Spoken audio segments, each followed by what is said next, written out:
Before we begin the episode with Dr. Sabine Hazan, I just want to highlight some products. Right now, Chroma Light Devices has a fantastic Black Friday sale going on where you can save 21% off. It's so fantastic. These are lights designed for humans. So you can use the link that I provide in the show notes or in X, but use this coupon code BFCM2025. It's unbelievable. Their Black Friday sale going on right now. These are lights designed for humans. These are optimal products for human health. They really put humanity over profits, which I love. I love Chroma and also Daylight Computer Company. They have a Bright Friday sale going on with a huge discount on their product. So be sure to check out Daylight Computer Company as well. I have mine right here. Once you use the DC-1 at night, especially at night or outside, it's unbelievable. You will not understand how optimal this thing is. And then you can see there's some notes about spindle neurons. We'll do a video about spindle neurons pretty soon. And then, some notes about the reading episode. The DC-1 outside and at night is fantastic. You will not understand how good it is until you actually use it, I think. So give it a shot. And then lastly, Fig Tree Golf. They make Christian golf apparel and accessories. So use Autism for Daylight Computer Company and Fig Tree Golf. And right now use the BFCM 2025 for the Chroma Black Friday deal. It's unbelievable. So check those products out. So now, my conversation with Dr. Sabine Hazan. My guest today is Dr. Sabine Hazan, MD. Dr. Hazan is a gastroenterologist.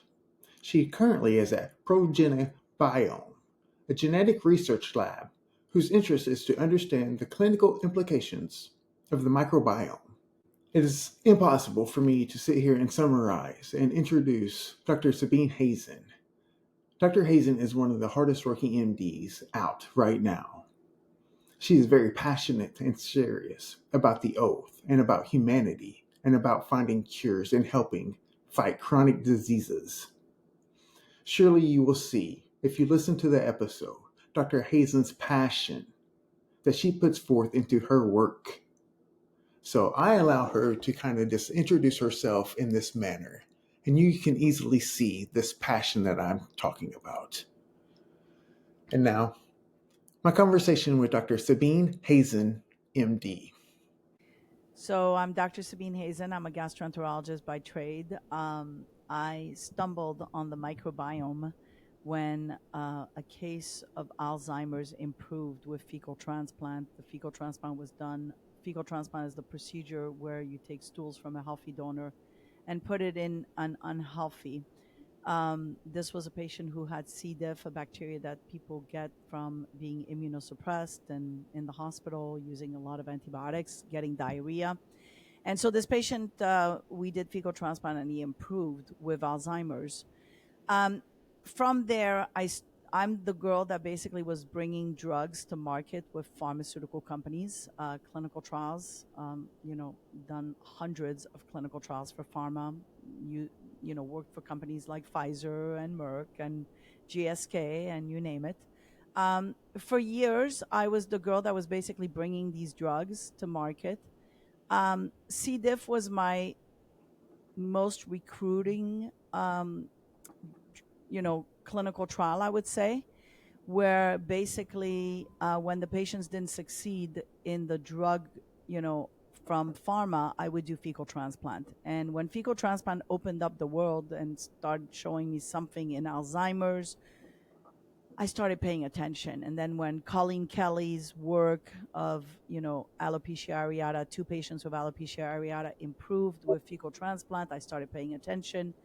And, Sahil Khanna with chronic urinary tract infections improving, I started paying attention. So at the beginning, I started utilizing a lab that was available about 8 years ago. And that lab was not really validated. I was getting the same stool sample, I was getting different results. So I basically created Progenobiome to understand the microbiome. So one could say I went from being a gastroenterologist to a clinical trial doctor to a sponsor where I'm now leading the microbiome research, trying to develop microbiome formulas to fix the disease. In other words, we've been looking at all these diseases wrong by looking at them with, the brain for Alzheimer's, when we should be focusing maybe on the gut as well. And I say as well because nothing is a one, you know, culprit etiology. It's either in the gut or it's in the brain or it's in both, and you got to fix both, or it's in the connection between the two. And so this has been my path. It's a path of discovery. It's a path of trying to understand it. It's a path of survival. COVID was definitely the challenge that got me to pay attention to the septic tanks, pay attention to the stools of patients, pay attention to the data that came out of the stools samples in severe COVID patients in their microbiome, and then pay attention to the different diseases on the, and their signature microbiome that we saw. So it's really a vision that I have. And it was a path that was kind of almost, designed for me to be in this position, as the girl who does gastroenterology, who does fecal transplant, who did clinical trials for pharmaceutical companies. It was the natural progression, I think. It's almost like the natural progression of disease, but this is the natural progression of my life. So it's taken over my life. I'm obsessed by it. And I think it's the key to longevity. Nothing can be more important than understanding these microbes right now at this moment in time for me, and it should be for everybody else. So in nutshell, that's me. Was it the COVID era that really grabbed your attention about, well, the gastrointestinal It tract? happened before COVID. We were, as GI doctors, we were doing fecal transplant with patients on C. diff, and nobody was really watching us doing fecal transplant on patients with C. diff. And then, when fecal transplant became a pharmaceutical product and it went into clinical trials, we were stopped as gastroenterologists from doing fecal transplant in a way. Like, let's say you want to use the microbiome of your wife or your kid for C. diff, and you go to a GI doctor right now, you cannot. Mainly because there are no labs that are testing the stools of a donor adequately. And when you call, the LabCorps of the world and the Quest, they will tell you, well, why are you testing the donors? There's a pharmaceutical product available. So I think that it happened before COVID. I think COVID, that was the beginning. But COVID really, opened my eyes Mm. to the narrative, to the power of lobbyists, to the power of pharma, to the power of, influencers. And by influencers, I mean politicians on both sides, right? And all that interference that happened during COVID with suppressing a treatment, early treatment. Now, obviously, there's no early treatment that's a magic bullet. We know that. Some people tried, early treatment and it didn't work. It probably didn't work because it was just a single drug was given to them and not that combination. When we think about when you're making a pie, you don't make a pie with one ingredient. You Mm. need multiple ingredients, right? We're trying to heal people and we're saying, well, here's a shot, here's a drink, here's a pill, and you're going to be fixed. Your problems are going to disappear. No, it doesn't work like that. It's really the art of medicine. It's really the art of understanding the disease, being a detective, right? When Mm. people call me, I had a patient the other day call me and their assistant wanted to give me the history. And I said, I don't want the history from the assistant. You don't know if the mom, had Alzheimer's, if the mom had, had was taking drugs, if the mom, so, it's great that there's, these people that are taking care of, kids, but ultimately we have to give the history. We have to get the history from the person, right? Like, Mm. I would not ask your mom for your history for a medical condition. I would basically ask you directly, because there are some things that you may not want to tell your mom. And there are some things that I, as a physician, need to get from you. And it's really the art of medicine. It's the art of bonding with a patient to get to know that they have been molested, that they have used drugs, that they have, anxiety problems, that they're suicidal. It's not something that people are just going to put on a piece of paper. Mm. How many people do you know are going to confess that they're alcoholics on a Mm. piece of paper? No, you have to get it out of there. Mhm. And I really got to see that art over 30 years of practice, where I had a patient with chronic pancreatitis, and I would try to understand what's the cause of the pancreatitis. And I would say, "Are you sure you don't drink?" And he would say, "No, no, I'm not drinking. I don't know what's the cause. It's probably my cholesterol. It's probably this, that." And come to think of, and then after like 6 visits, he finally confessed to me he was a heavy drinker. He would wake up in the morning and crave alcohol. But it took that relationship, right? It is really a patient doctor relationship to get that history.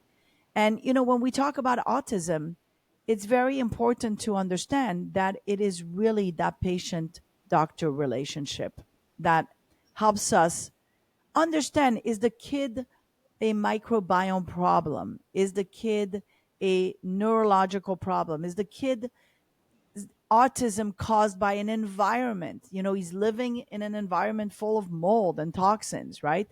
He's living um, in a house, and plants around him are creating a toxicity that is causing him to have problems. So it really is detective work. And the only way to do that detective work is to really have that patient doctor relationship. Yeah, that's lost, I think, because of that narrative about maybe this prescription first and fast. Maybe, I don't know. I'm just guessing. I think prescription first and fast is always the go to. People are, well, let me try this pill.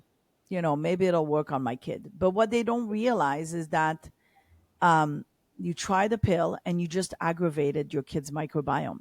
And there is a point where you cannot turn back, where it is irreversible, okay, where you've done so much damage that you cannot go back and fix the kid because you've burned the mucosa.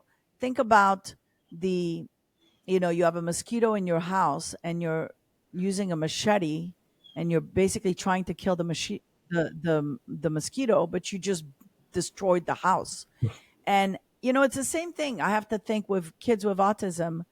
Sometimes they just have a small thing that needs to just be tweaked, and the parents do, and that small thing needs to be tweaked, and then you have to like see it grow. Okay, so in other words, I see the microbiome, it needs to be tweaked.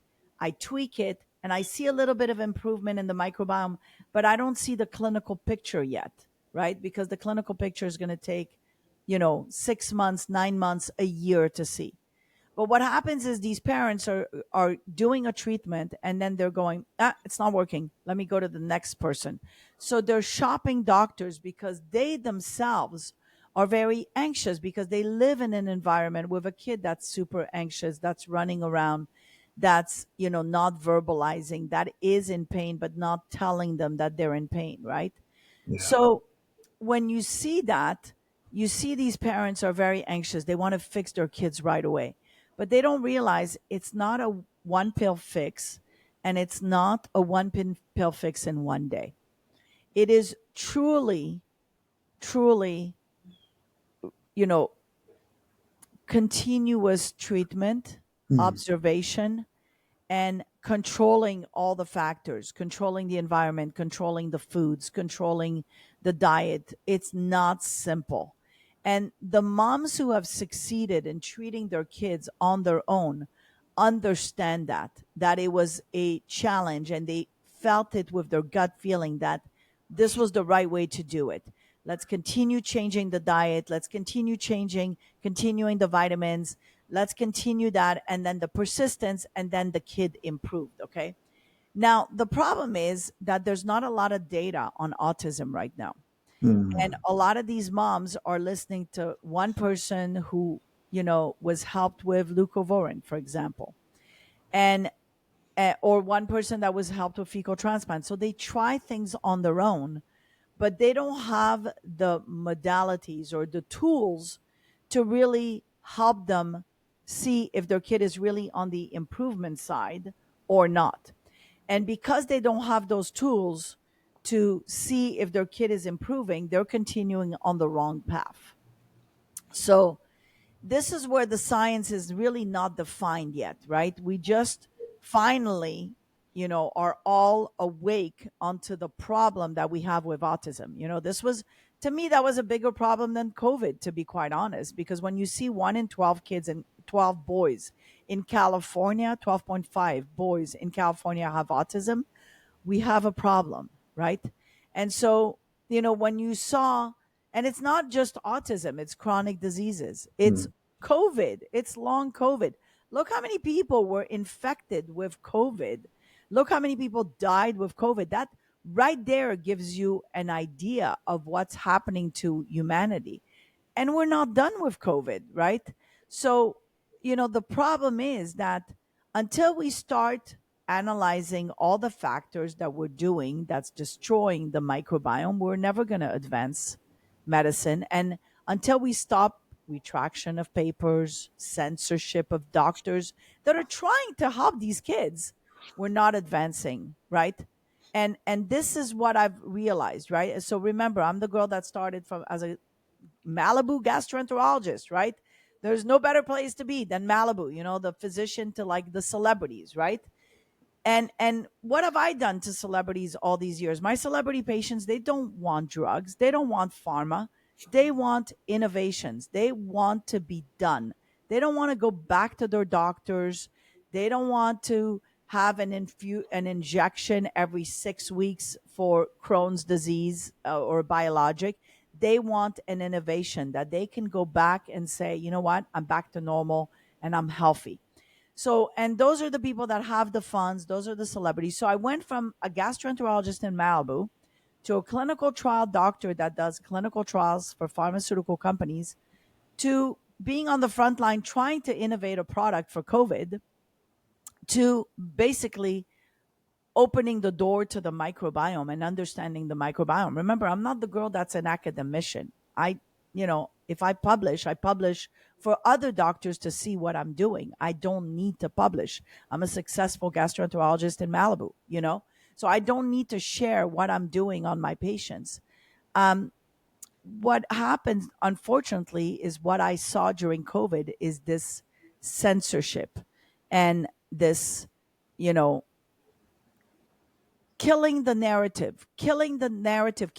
possibilities that COVID could be treated in early patients. When you see 26 patients that are hypoxic and they are improving, and you document that, it's not to document, hey, this is the only treatment.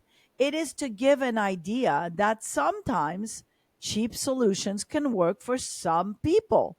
And that's okay. That's the art of medicine. It's not just about drugs that are, approved by clinical trials and by the FDA. When we look at primary care physicians are dealing with complex patients, right? So they give a cholesterol medication, then they give a hypertension medication, then they give an anti reflux medication. What are they doing? They're doing combination treatment right there, right?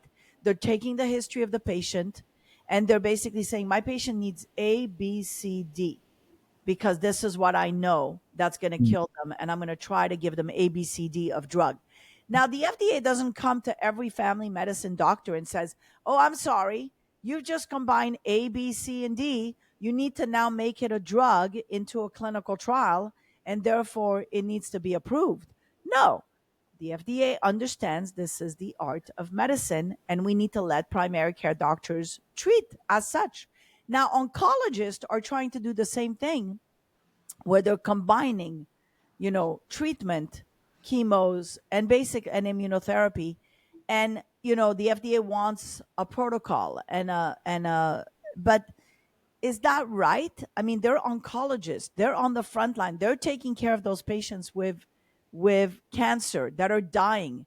These patients don't have time for the oncologist to write an IND, to submit it to the FDA, to wait 6 months. Look, my protocol for familial FMT, in all honesty, should have never gone through the FDA.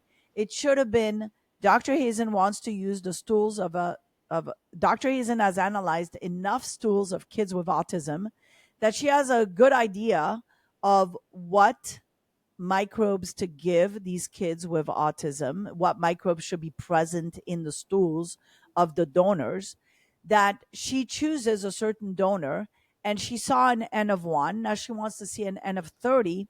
It should be a slam dunk. It's not a pharmaceutical product. It should be informed consent to the parent, informed consent to the kid, if the kid is able to communicate, or the parents take on that job, and basically it should be done right to the with a strong informed consent and lawyers watching, right? Because that's what we are. We live in America where lawyers are watching. So if there's a problem, guess what? They're coming after me.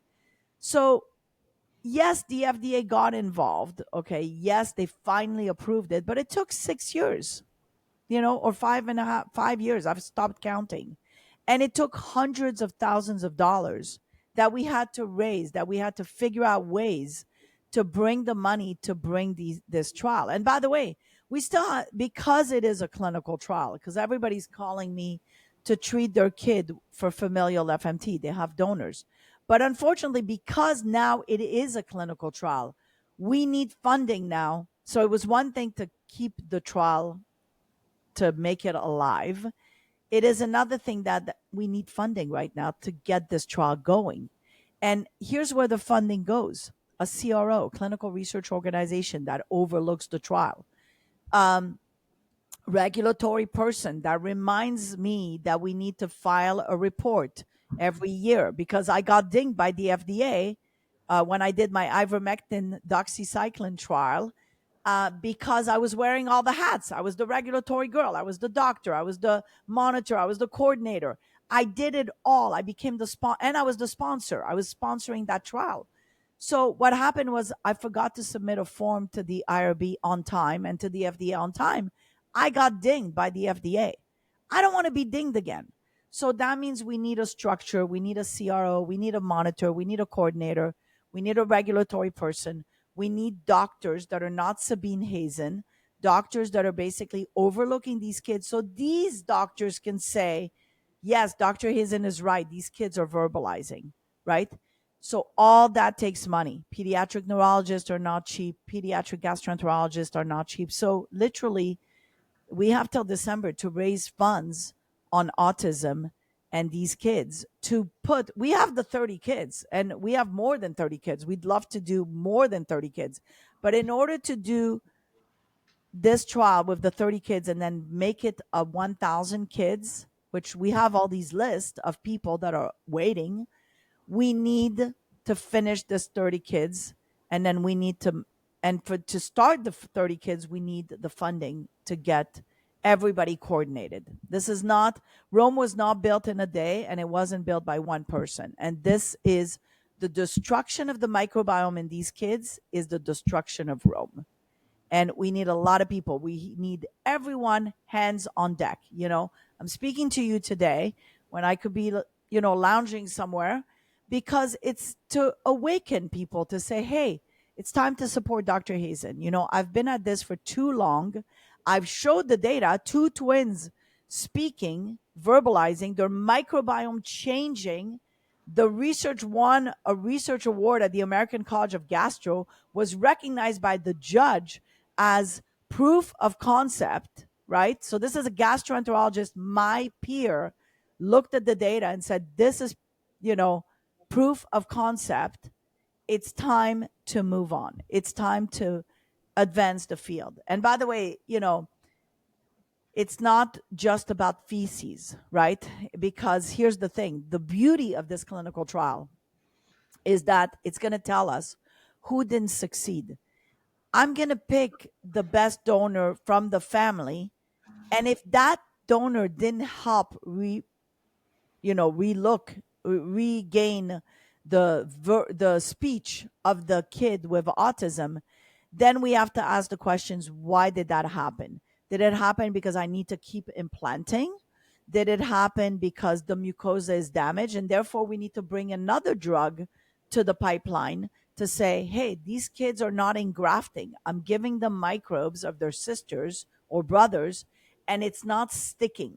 Why is it not sticking? Are they burning it? Is the mucosa burnt? Think about, again, the house that's demolished after a machete, right? So is the colonic mucosa destroyed? And therefore, I need to heal the mucosa first. And there are great drugs to heal the mucosa for that to begin with. And then after I heal the mucosa, then engraftment is possible. Now, here's another thing. It may not be a colonic mucosa problem. It may be that the microbes, the brain is so damaged that it's triggering the gut to be damaged. So I'm fixing the mucosa, but I haven't fixed the brain.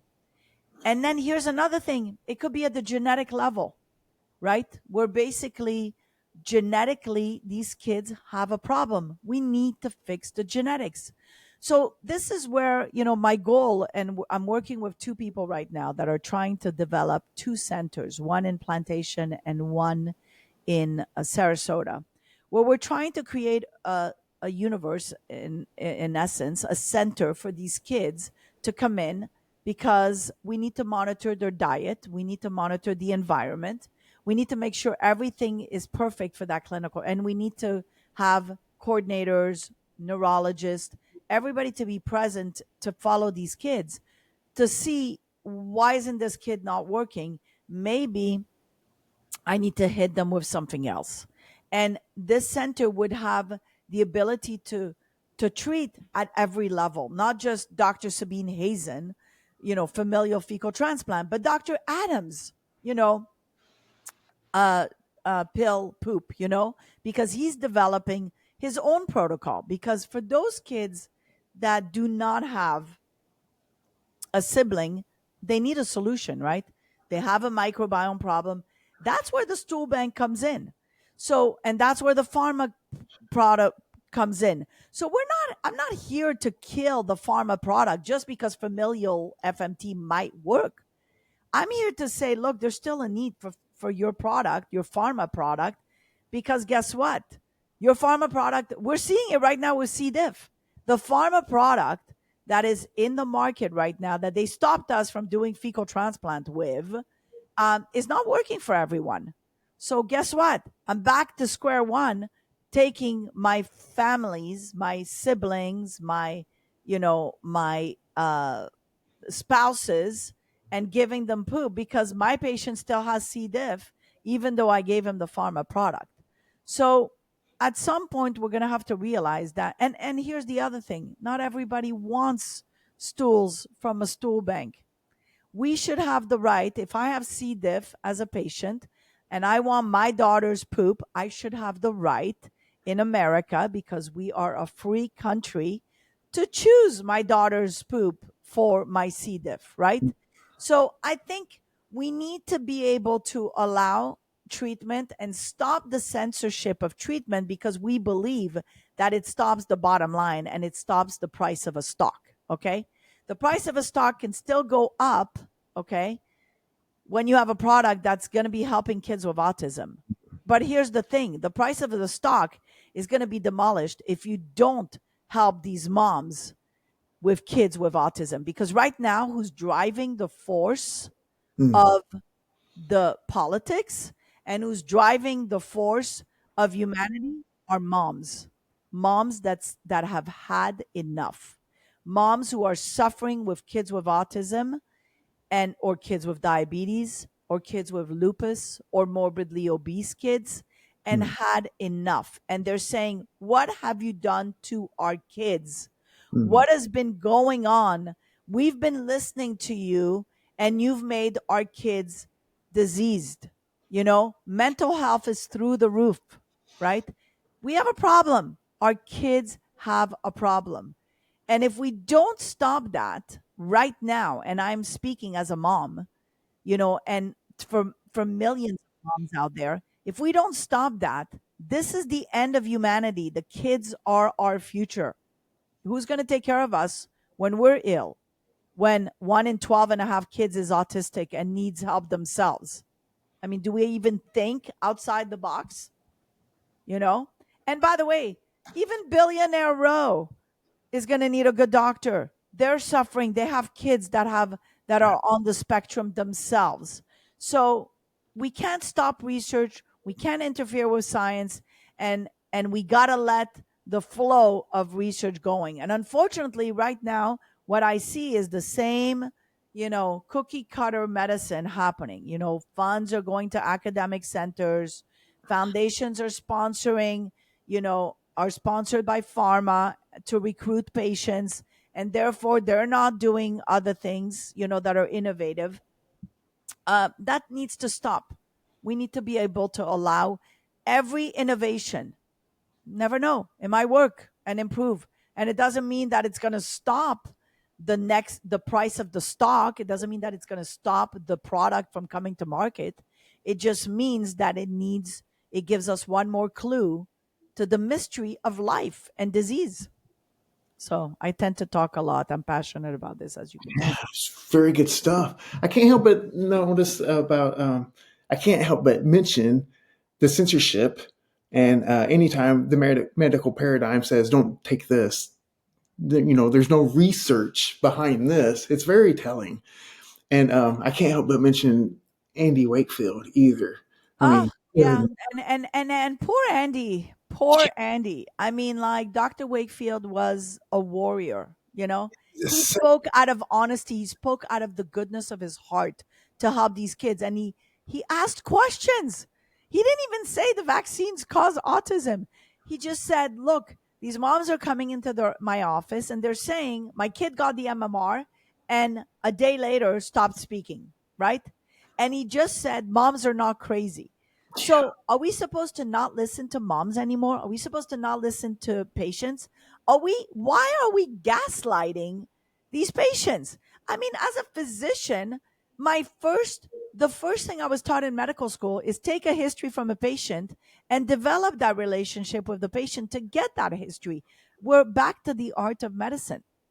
mm, So, what happened to Dr. Wakefield was a bunch of egocentric maniacs that basically riled up against him mm, and essentially, thought that their way was the only way and were not open to something else. The beauty of this is the microbiome now is telling the story, and it's saying, hey, guess what? These kids with autism, they have lost their bifidobacteria.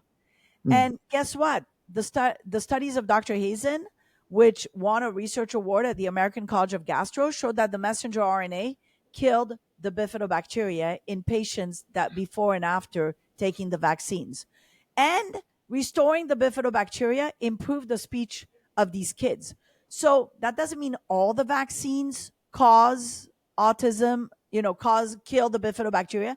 That doesn't mean all the vaccine kill the bifidobacteria in everyone, but in a small subset of kids, something is happening and we need to look at it. And here's why I say this. I trained at Jackson Memorial Hospital in Miami during the times of HIV. When HIV was, I admitted 11 patients with HIV, full blown AIDS at Jackson Memorial Hospital every night that I was on call. And we practice then the art of medicine, combination drugs. How do we get the patient out of the hospital as fast as possible? He comes in with a pneumonia, etc. Okay. During those times, you know, it was really seeing what was happening, how to be a doctor, how to practice medicine. And when you look at, and it was asking questions, where did this come from, etc. Mm. It gave me courage to practice the art of medicine. But here we are now in, you know, during COVID, we were at the same times. And the reason I said Jackson Memorial Hospital and HIV, the number one rule that we had at Jackson Memorial Hospital is never give an MMR to a patient that is HIV. Why? Because they're immunosuppressed. Now we have a better tool with the microbiome to kind of say, is immunosuppression linked to the microbiome? I think it is. So are those kids born immunosuppressed? And why are we giving them an MMR if they're immunosuppressed, if they're born, with loss of bifidobacteria? Is that the population that is getting autism? Shouldn't we be looking at that? So this is where I want us to go. I want us to be more, I want us to be better at delineating the population that can tolerate a vaccine, can tolerate an antibiotic, because there are times you have to give a vaccine and there are times you have to give an antibiotic, right? In my opinion, you know, and I'm still, with the mantra and the training of medicine where, I believe in antibiotics, and I still unfortunately do believe in vaccination because it is a piece of the microbe that you're giving to create the immunity. Okay. Unfortunately, what I don't believe in is an unnatural spike protein given to patients that has never been studied, that basically, and that's why I went rogue. And people are calling me an anti-vaxxer. I'm not an anti-vaxxer. I mean, I vaccinated all my kids. I got vaccinated and then some, I got vaccinated with the MMR twice. And in fact, in residency, I got an allergic reaction the second time because I was already, immunized, and I already had measles, mumps, and rubella in Morocco. So why didn't someone check my antibodies? You know what I mean? So there is a population that we need to be better at looking. Hey, they're immunized. Why are we giving? The question that Dr. Rand Paul said on hepatitis B in a day one, in a patient, in a mom that is negative, that has negative Hep B titers, why are we giving that newborn at day one? We don't even know what their bifidobacteria is. What if that hepatitis B piece of the virus goes into the blood, travels the gut, and starts eating out the bifidobacteria and creating a bifidophage? What if that happens, right? Do we even think about, do we think these vaccines stay in the arm? No, like they tried to make us believe during COVID, oh, it stays in your deltoid, it doesn't go anywhere. No, everything travels. Everything travels through the nervous system, everything travels through the blood. We have to pay attention to the blood and the circulation going to the gut. And then in the gut is the waste of everything that we've put into our bodies, from the cream you put into your face to the injection you've put into your arm, all goes to your gut, to the stuff you inhaled, all goes to your gut. So now what damage is it doing in the gut, right? And so this is where we need to be better at focusing on the microbiome. And thank God now the FDA and Dr. Marty Makary is doing a great job at illustrating the microbiome and speaking on the microbiome, because frankly, it needs, and realizing that there's only a few scientists at NIH that know anything about the microbiome. And I would even challenge those two scientists to ask them, what is Blottia? Is Blottia a good bug or a bad bug?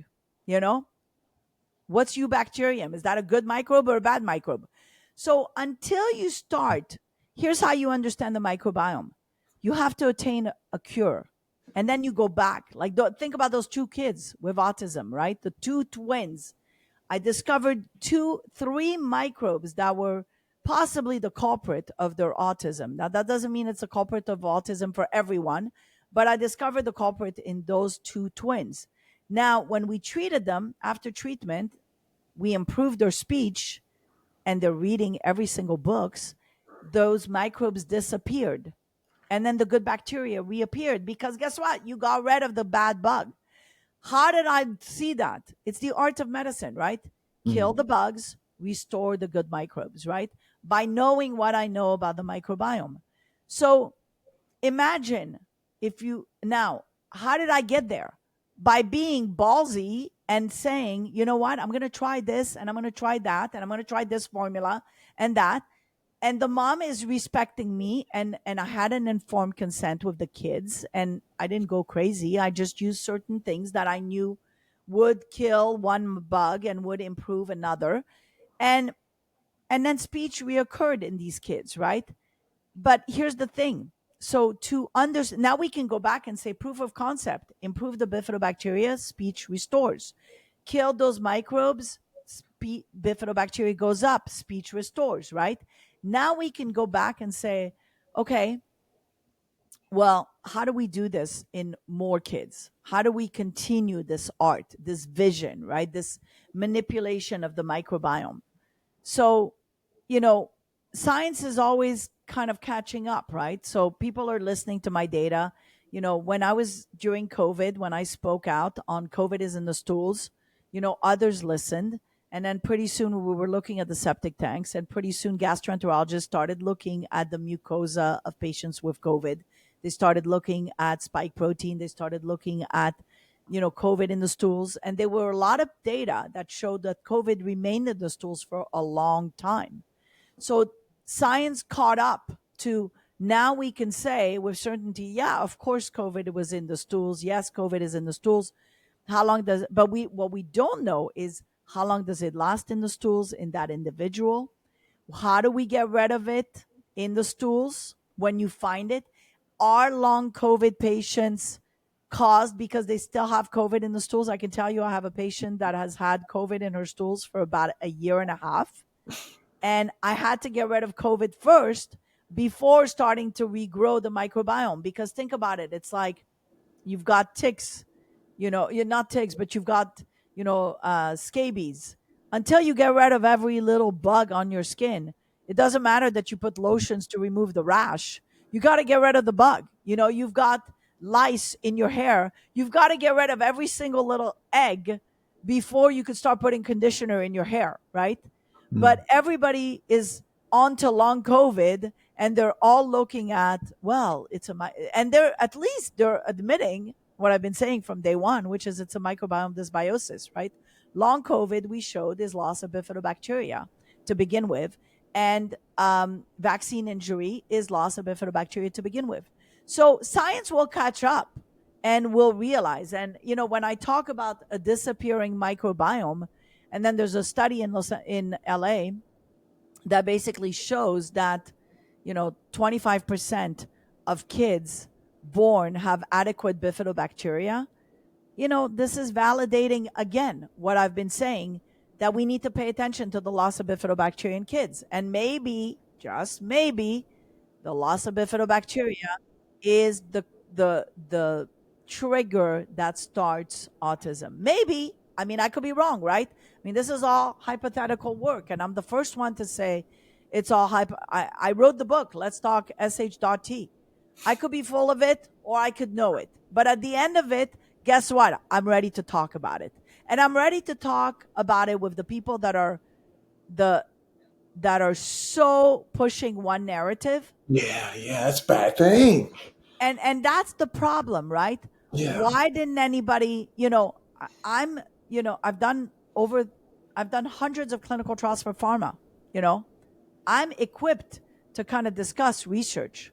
I've done all these trials. If I'm such a good doctor that I can bring drugs to market for pharma, I brought the first postpartum depression drug to market, right? I worked on numerous drugs, for Amgen, cholesterol pills, Pfizer, cholesterol trials, Merck, C. diff galore, psoriasis. So if I'm so good in a way that drugs are going out, and I've never had a problem with the FDA because we're a clean site doing good research, and we bring in the right patients for the right study, and our data is clean, great, then why aren't you listening to me when I'm showcasing the microbiome and knowing what I know, having done hundreds of clinical trials for pharma, knowing all the intricacies of clinical trials, knowing what drug combination worked for Crohn's. I did a study for Red Hill Biopharma where we gave a combination therapy for what we believed was Mycobacteria paratuberculosis in the stool, in these patients as the cause of their Crohn's, and I saw this trial. I saw some people improving and I saw some people not improving.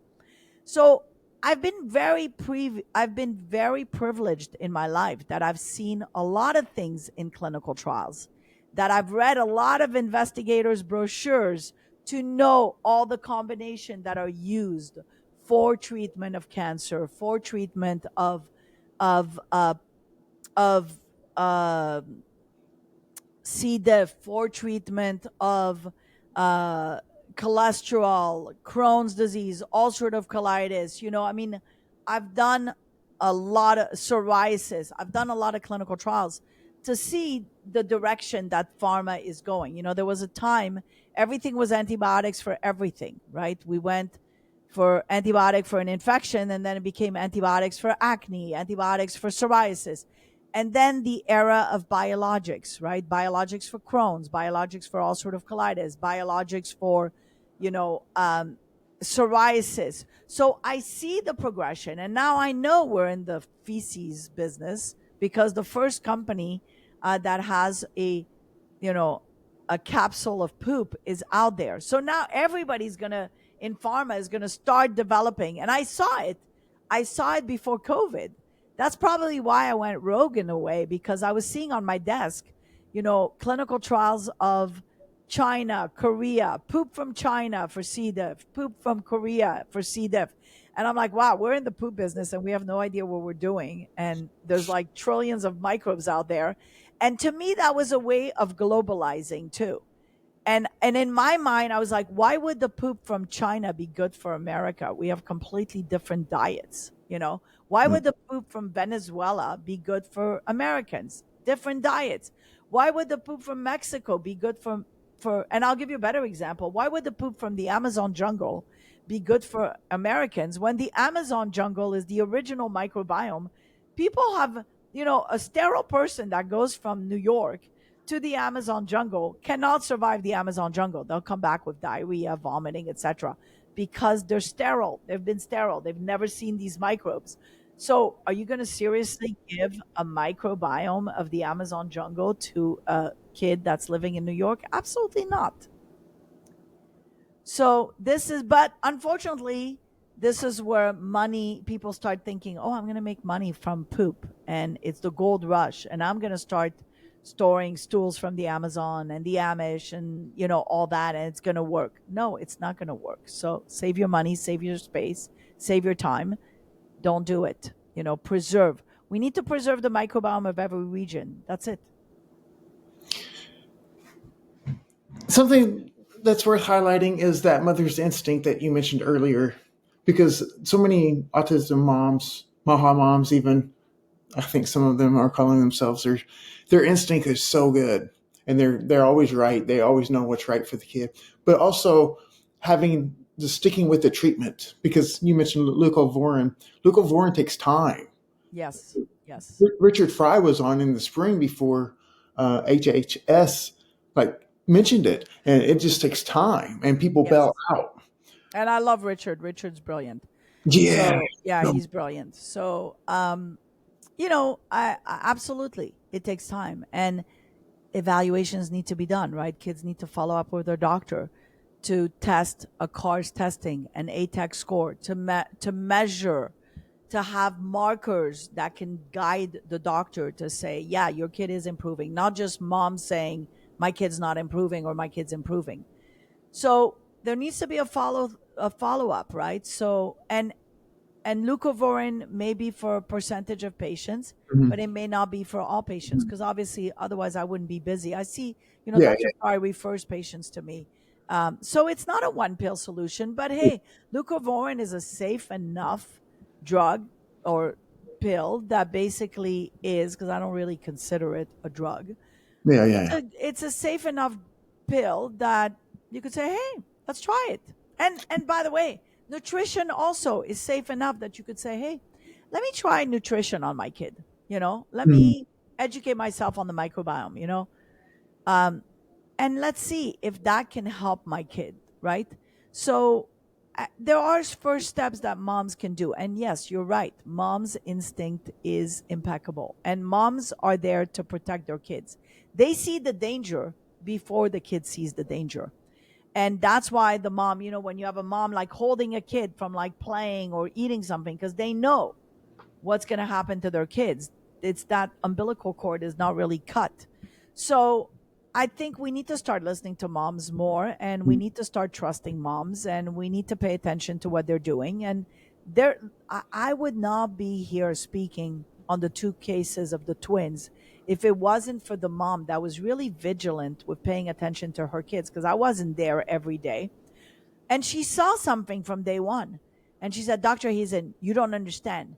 They're, I see them, I feel them that they're speaking. I feel them that it's coming. And I said, okay, I mean, it's you're the one, the mom flew in from Tennessee to see me with the two kids, so I started taking care of her and the two twins because of that relationship that I had with her, that I knew she was going to give me good data. She was going to be compliant. She was going to do the testing. She was going to do, and she was amazing. She gave me the testing. She did the CARS, the ATEC scores. She did the stool testing on time when we needed it.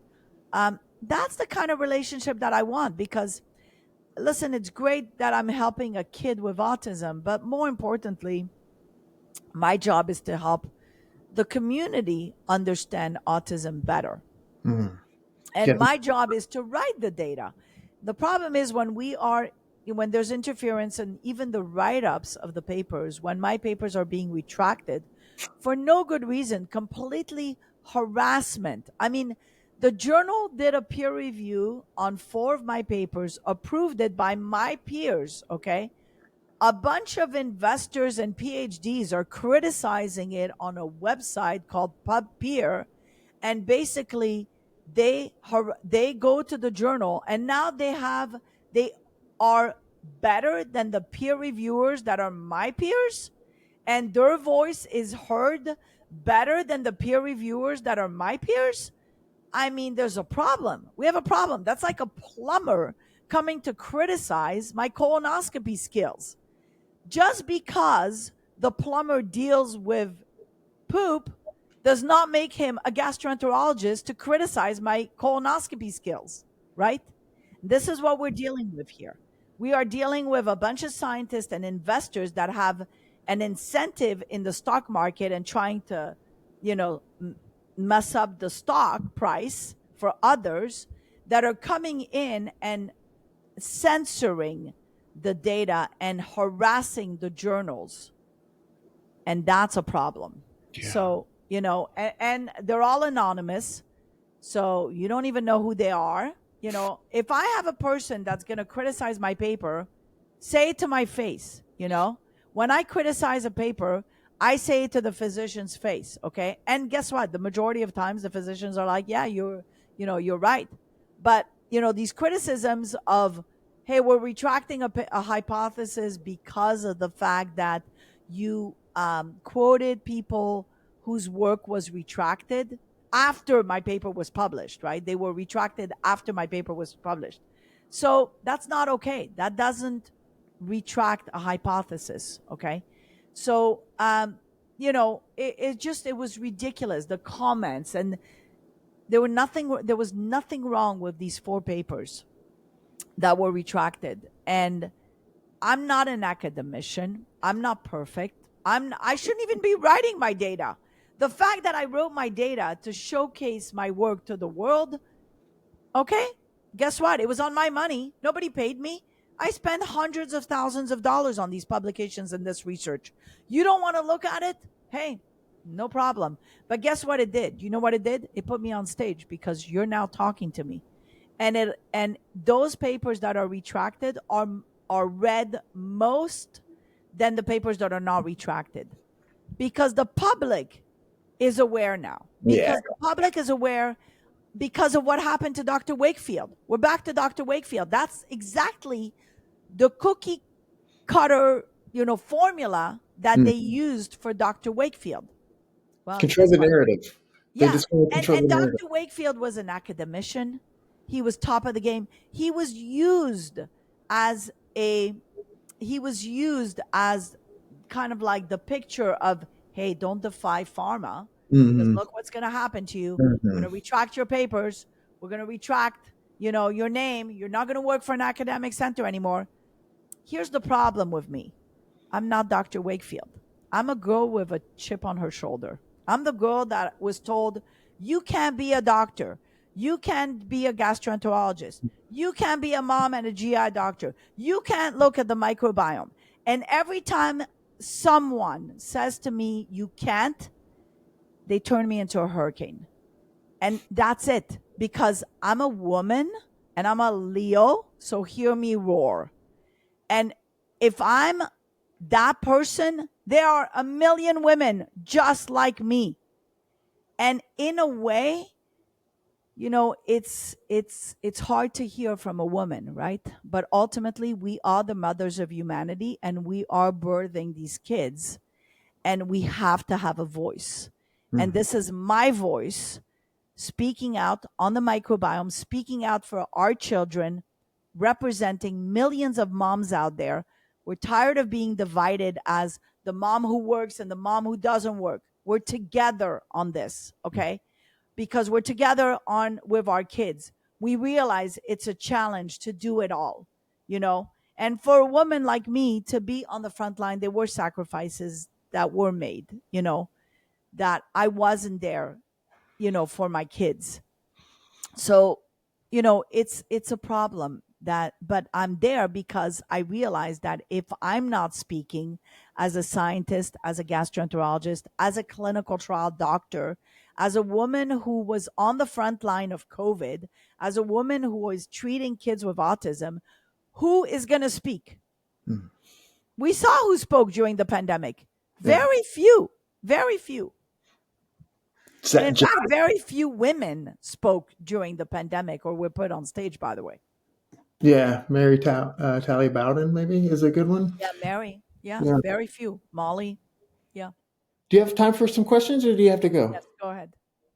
Okay. Well, I'm interested whenever you said that 25% with the bifidobacteria. Is that after, or what?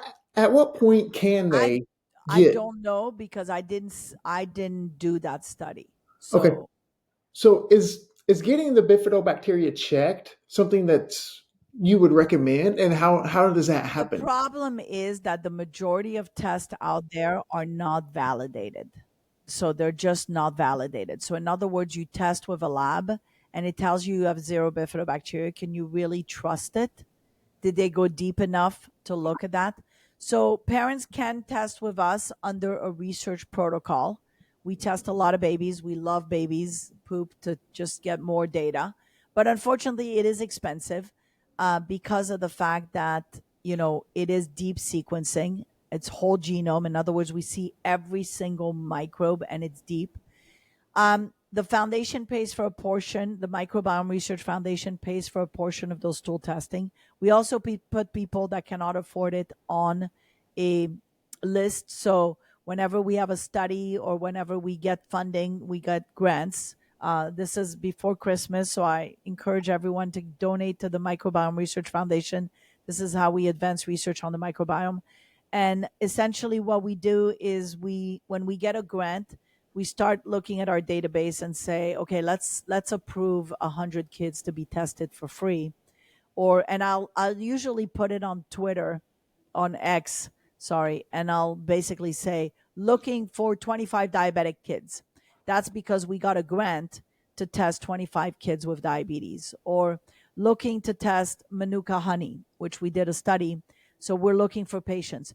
We, by the way, right now, we have an amazing study, which actually I'm very proud to say I was part of this. This was a drug that actually increased the bifidobacteria Hmm. that we discovered, but we need to see more. We just discovered it in one patient with ALS. And so we're looking, the drug um, was actually approved for pancreatic cancer. And this Wow. is a great product that is working on the microbiome and working on the immunity of these patients. We're looking to recruit for those studies at some point. So I'm still working with people that have innovative products that are righteous, that want to see the data coming out. I'm still doing clinical trials for companies and for pharmaceutical companies, because I'm not there to destroy pharmaceutical companies. Okay. I'm there to listen. If you have an innovation, I understand more than anyone that research is expensive. And so, drugs are expensive because they have to pay off the research, right? But ultimately, we also have to give an opportunity for drugs that are over the counter to see the light, for those people that cannot afford to wait for the drugs to come to market. So, this is how I do research. I'm always looking at new innovations. I'm always looking at what's best out there. And now I'm looking at all these protocols with the eyes of what's good out there, but what would not hurt the microbiome. So when I'm looking at a drug that I'm gonna take on as a clinical trial doctor and as a site or CRO, it has to be a drug that I feel like would not hurt the microbiome. Mm. So that's what I'm working on. Are So, there are there alternative lab tests or any kind of test? well, it's coming, but I think we have to, before we make a claim. Unfortunately, there are standards set up, right? There's Mm, steps that you have to, s- standard operating procedures that you have to kind of follow, right? mm, When Before you say a test, this is the test for autism. Of course, my goal is to bring this technology that I've developed to the market as a consumer product. But in order to do that, it needs regulatory. mhm. It needs somebody to have discussions with the FDA. It needs another CRO, not me, because now, I cannot be the CRO that's doing the research and talking to the FDA and be the sponsor. It's kind of like biased. I want Yeah. other people to kind of say, yeah, you know what? This test that Dr. Hazen developed has a purpose, and it could be a consumer product or it could be a lab developed test. We are a cap and clear lab. But before we develop a lab developed test, we need to, I have a very, very harsh, very, very, not harsh, but very, strong-minded pathologists who basically, and I have a team of scientists and I have a team of pathologists that keep me legit. Where if I say, well, I want to bring out this test, they're like, no, you haven't done A, B, C, D. And so they keep me on my toes, and that's a good thing, because you don't want to have a test. We all saw what happened with Ubiome. The test came out, doctors were using it, they were billing Medicare, and then there was a double billing and triple billing of that test with no validation from the medical community, right? In other words, we have to get the doctors on board with this to say, yeah, there's a need for this test, right? And yeah, this test is useful. Kind of like when we started hepatitis C, looking at hepatitis C, there was a genome, a genotype of hepatitis C that told us the patient has hepatitis C in the blood. But then there was also a quantitative hepatitis C test that said, yes, there's a quantitative hepatitis C test. So those are the tests that basically need to come out um, for autism. But before that comes out, I need to convince the authorities. I need to convince the FDA that there's a purpose for this. I need to convince the doctors that there's a purpose for it, because right now, this is as beautiful as this is and as hopeful as this is, light at the end of the tunnel. It is still, years away, because we have to do the right thing. And, luckily we have a government right now that is a little bit better at expediting. And we have the Maha movement that is on this, that wants to see success, that wants to see cures. So I think we're better positioned to bring on the technology and bring on all that. But this is where there's a lot of work that needs to be done. So for parents, I would say, join our clinical trials. for autism, and if at least put your name on the list. So Ginger at progenibiome.com is who basically gets the names.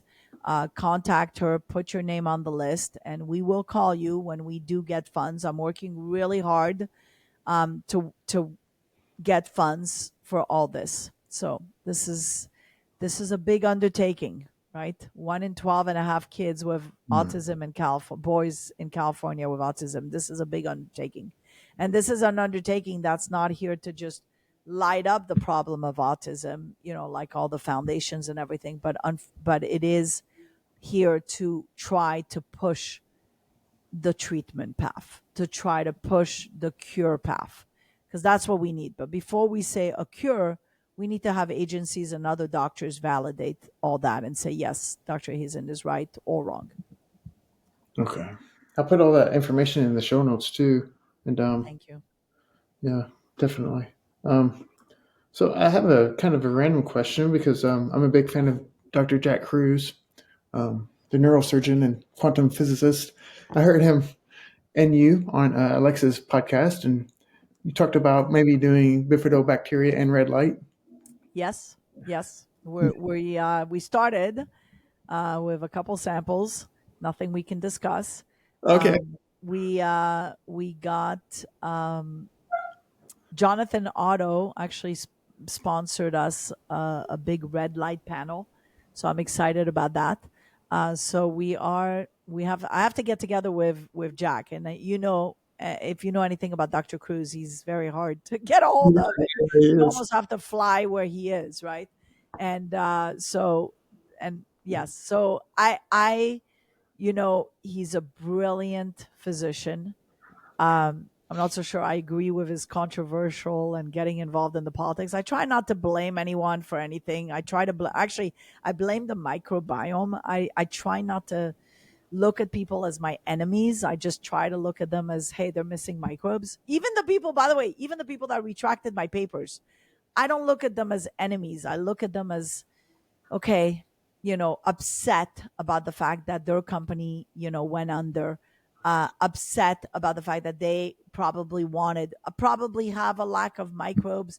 But I also look at them as, it's a shame because these people are actually very intelligent. So I just wish they would cut, instead of using their intelligence on destruction, I wish they would use their intelligence on construction, right? Mm, Instead of looking at the problem of the paper and retracting the paper, which is a waste of time and energy for everybody, put your energy into looking at the microbiome with me and mm, give me the negative that I'm not seeing, mm, because I'm seeing it with one set of eyes. I would love to have the person that is, you know, retracting my papers come to the lab and say, "No, you forgot to look at that." Because mm, I know that she's going to eventually bust me on not looking at that. So why bust me? Stop the busting and let's work together so we can both look at it. And, we're both women, so we can both look at it together with the eyes of scientists instead of looking at it with, oh my God, I'm going to retract her papers because she's trying to do something that I should have been doing. There's no point. There's enough business in reconstruction and in construction than in demolition. Okay. mm. We've demolished enough. It's time to build. And there's Yeah. business for everyone. When a gastroenterologist calls me and he says to me, where do you do this procedure? How do you do it? I help them, not because I need to compete with them, but because I want them to shine so they can help their patients. I created the Biome Squad to educate doctors on the microbiome. I could have just kept all this to myself and just started the Hazen centers around the world. But no, I want other doctors to shine. I want them to go on stage to talk about what I'm talking about. That's the biggest, mission in my opinion. It's not, like I said, Rome wasn't built in one day and by one person. It needs thousands of doctors. We There was a healthcare revolution that was created during COVID. It didn't take Mm, Sabine Hazen or Peter McCullough or Robert Malone or Pierre Corey or Jessica Rose, Kevin McKernan. It took everyone to support each other, right? We all came together. And, Jack says things that I don't agree with, Dr. Kruse, and I say things that he doesn't agree with, but we could still come together to do an experiment, Hmm. right? And so I think that's how we need to come. The Yeah. autism is the uniter of the world. And right now, research is the uniter. COVID should have been the uniter of the world, but unfortunately, COVID was not.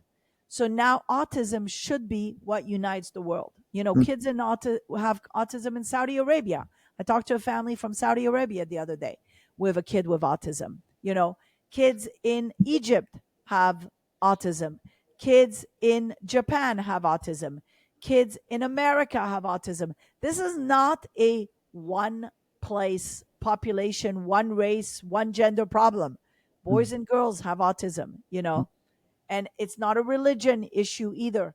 Muslim, Catholic, Jews have kids with autism. So we need to come together because guess what? The microbiome of these kids needs to be looked at to see what is different in kid in China versus kid in America that's Chinese that is autistic.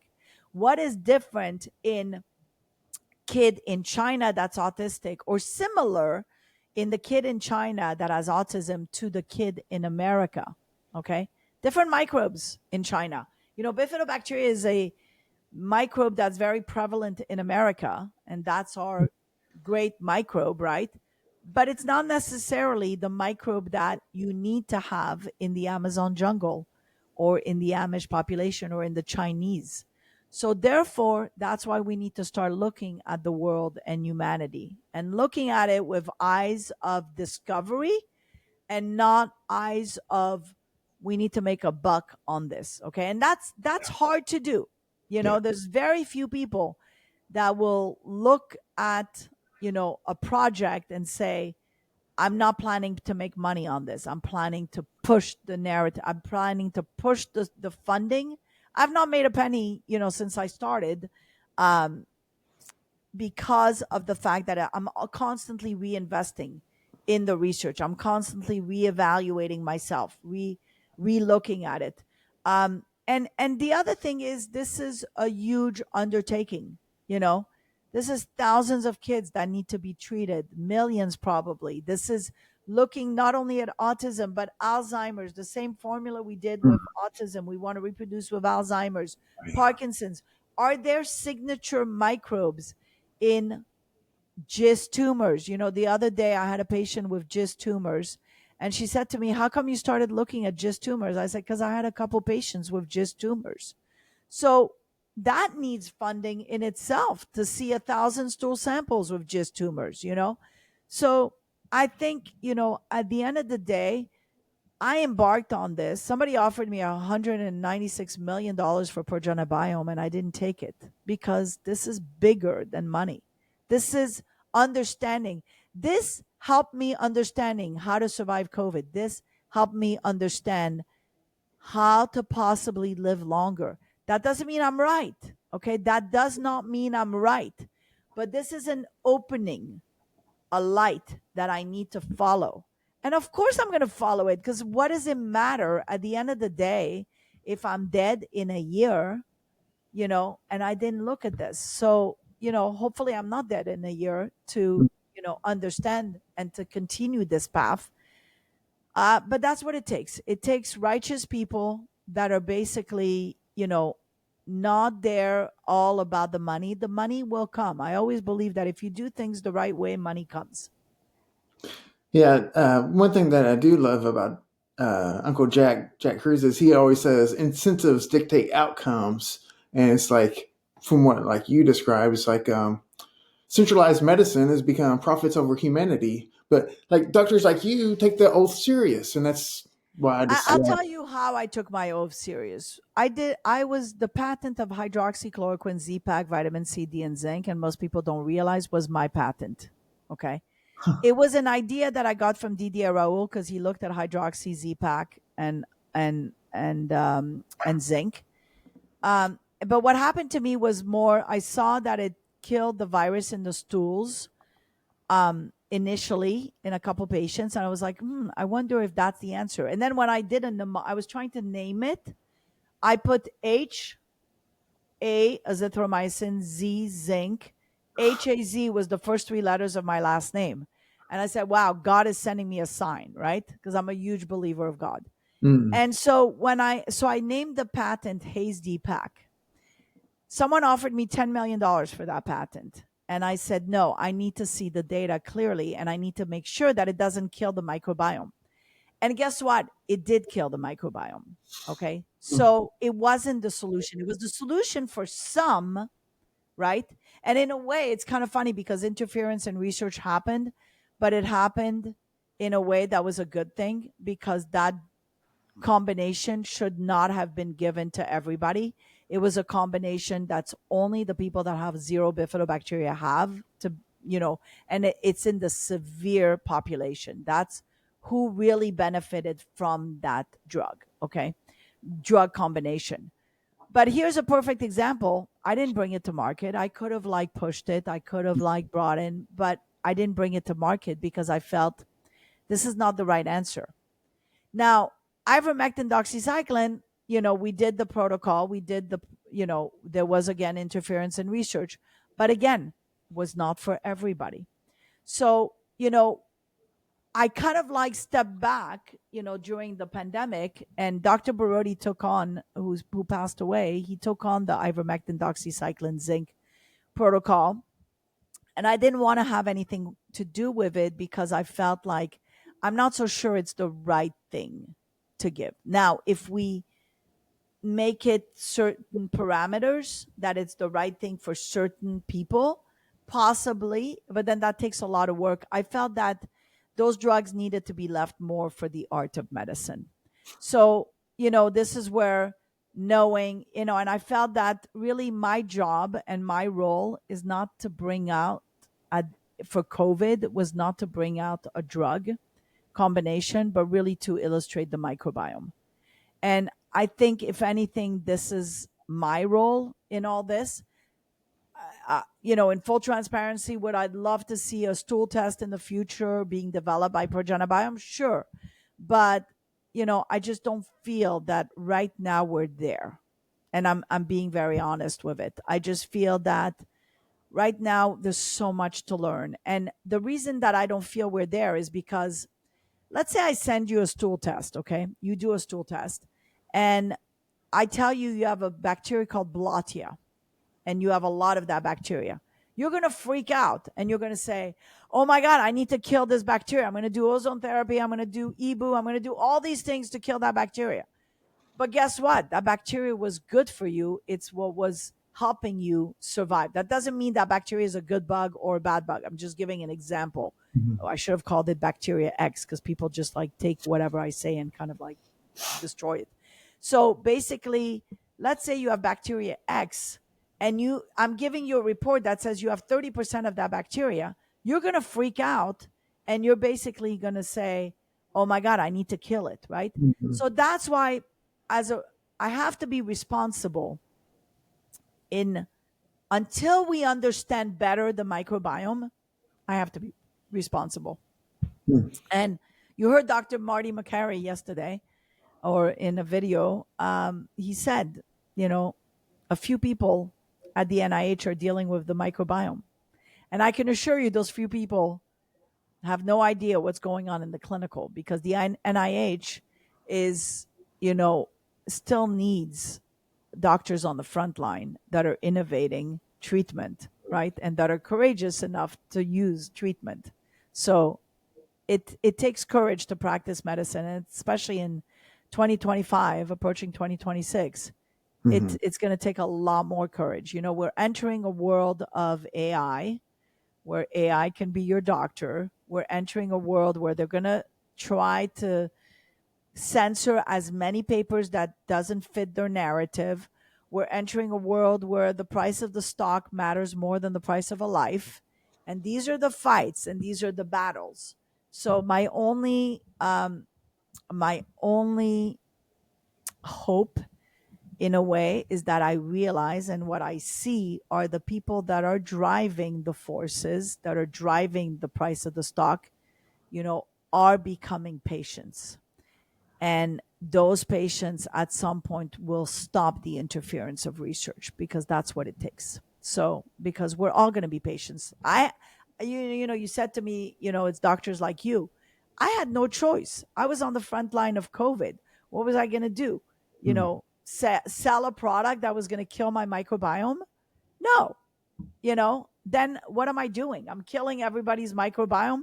Then, who's going to be my secretary? Who's going to be my nurse? Who's going to be my coordinator?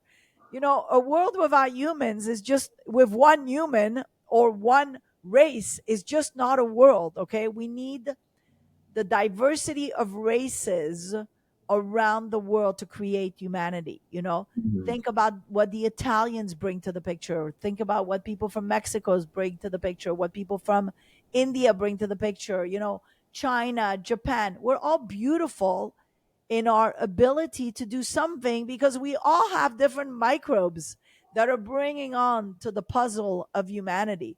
Let's figure out the puzzle of humanity instead of continuing of the wars that are killing the planet and killing the humanity. And you can keep fighting, but guess what? At some point you're going to be left as the sole human and then pretty much dead. So, you know, uh hopefully the world will shape up and come together, and I hope so, for the sake of our kids and for the sake of humanity. The microbiome of humans is disappearing. We went from, before COVID, there were, the majority of patients I was seeing had 6 phyla. Now I see a lot of patients with 2 phyla, groups of microbes that share one thing in common. Bifidobacteria, out of 1,000 samples, less than 5% have bifidobacteria, and one out of 1,000 has lactococcus, lactobacillus. So good luck absorbing sugar and calcium when you don't have those microbes. Good luck getting out of bed when you don't have those microbes. So, microbes are helping us absorb sugar into our cells to make our mitochondria work. The reason these kids are not verbalizing, and when you restore the bifidobacteria, is because now they're absorbing the sugar to go into the cells to make the cells work, and now the brain is functioning, the machine's working. So you cut the microbe that helps absorb that sugar. You kill it completely, which is what we're seeing. This is why my mission is save the BIF. You kill that microbe. Good luck to humanity. Okay. And this is not a dress rehearsal. This is not a drama stage or a PR movement. This is reality check. Mm. Okay. Reality check is we have a lot of diseases. Cancer is going up, Parkinson's, Alzheimer's, Every- autism. Wake up, humanity. Wake up. Wake up, politicians. Wake up. Because you may be on your high throne right now, but that high throne is going to come really down when you develop Parkinson's or Alzheimer's. And Mm. now you want a good donor, and they just don't exist. Okay. The art of war. They just want to. The art of war is like they just want to rule. They don't care who they're ruling over. They just want to rule humanity. Well, the art of war actually also quotes the for businessmen to be like surgeons. I read that book, by the way, and Mm. it says, as a businessman, you got to be like a surgeon. A surgeon goes into a room with a thick face and a black heart, and he opens the heart and he fixes the kid's heart, and he doesn't say, "Oh my God, that poor little heart, I can't open it." He goes in as a warrior. So guess what? I read the book. I know how to play the game. So it's time to play the game for humanity now, Yeah, yeah, yeah. because the art of war is turning against, and it's a woman who does a colonoscopy for a living and plays with shit that's dealing with this. So, and if they want, we got to understand life. We got to understand Mm. disease, because we're all going to be patients. And I don't know why God chose me for this. Probably because I have a chip on my shoulder, Mm. but I intend to continue this, and this train is moving, and it takes on people. People can come, people can leave. It's still moving. And you can mock me, you can retract my papers. It's still moving. I Yeah. don't care. Just tell you Make why. and make fun of me. I don't care. My brand is let's talk shit. Talk shit about me. Go for it. It sells books. So this is who I am. Take it or leave it. It's a good spot to end on, Dr. Hazen. I think it's a Thank you. And thank you for speaking to me. And yeah. I just admire how much work you do. So I yesterday I felt like I was in a washing machine because and I felt like I was taken out of that washing machine and I was like this this piece of clothing that was just stretched in every direction and I just I crumbled. But we keep going and God help me and yeah. us and that's it. That's all we can. I think if anything, there's the big thing for me, the big light at the end of the tunnel is that there is a God. And I don't believe that we die necessarily. I think we just, microbes live on. The body is decomposed by microbes in our guts. And so those microbes are still alive. They go back into the earth and they keep going back and they come back, and they do their thing. So, I believe in the whole world of epigenetics. I believe in, I think there is bigger than this reservoir of microbes that we are. There is bigger. When you see a patient that's bipolar and you change their microbiome and they're no longer bipolar, personality changes with the microbiome. When you see anxiety, depression, etc., change, personality changes, right? So this is who we are. When you see a kid with autism who doesn't verbalize and now all of a sudden verbalizes after all I did was put in a bunch of microbes, you have to be looking at the microbiome, what's invisible, and say, wow, this is amazing. We're just a reservoir for these microbes. Mhm. And how amazing is the power of a divine power that basically created all of us to be different in our microbiome and all of us to be different in our fingerprints. How amazing is that? It's bigger than us. Mhm. So, to the man that believes he knows it all, well, show me how you can live forever because until then, you don't know shit. And that's it. And truly, Amazing. you don't know it. So, Yeah, yeah, yeah. so that's it. So thank you so much. Have a great day.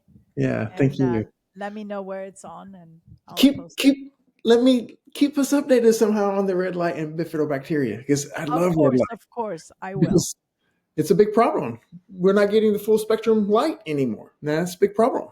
That's a big problem. And we're getting other lights. Yes, Yeah, absolutely. isolated blue Yes, light especially. yes, absolutely. Yeah, the blue light, I think, is a big problem. Oh yeah. So, I think that's, and the idea of sun on your belly, Hmm. that's brilliant. And I do that myself. And I think that's amazing. And, I listened to Dr. Kruse early on during the pandemic, and that's how I became a fan of his. And Hmm. then we connected. Um, I think he's brilliant and he just sees what others don't see. Kind of like me. I see the microbiome, and it's not, he said to me, if you listen to the podcast, he said the microbiome is the the screen, is basically the projector. In other words, microbes are secreting light, right? Hmm. They're showing, but we're not seeing the screen. So, you Yeah. know he's right. I mean, there's so much we don't know. Are these microbes, secreting lights? Are they absorbing light and then doing their own thing with the light, right? Hmm. Is that why the abdomen, you have to put the sunlight on the abdomen? Are we refueling? I was watching Superman the other day, the new movie. And remember, I don't know if you saw it, but there was a scene where he basically is completely destroyed and they put him on a bed, and then they put sunlight on his belly, and then all of a sudden he started restoring. It was like huge powerful sunlight, and it was right on his belly, and I'm like, wow, they must be listening to Jack Kruse, Yeah. because that was such a classic, because a lot of these movies, it's kind of funny because you know I saw a Seinfeld episode one time, and it was actually a case of mine that that was basically presented on Seinfeld. So it's kind of funny. And then when you see, comics and etc. talking about fecal transplant, South Park doing the episode of fecal transplant, you kind of say, wow, it's kind of fun to see that Hollywood uses some of the scientific stuff that Mm. is out there that we've done, playing with poop. Now, Neil Stolman, who got me into this fecal business, by making me do fecal transplant early on a patient that had C. diff and failed a clinical trial. He quotes that South Park episode, and then he quotes the ER episode. He goes, "Wow, we became famous when ER started doing fecal transplant." And so he does, for those who are interested in Dr. Stolman, he does a great microbiome 101. It's on the microbiome research foundation.org. We have videos. So there is a video that he did of microbiome 101. So I encourage people to listen to it. It's great. There's also a lot of other videos out there of, physicians that have been on the front line Mm. of fecal transplant, and Scott Jackson, who worked at National Institute of Standard, who basically his job was validating the microbiome testing, has a couple of podcasts, a couple of videos in there. So support the foundation and go educate yourselves Mhm. on the videos. That's it.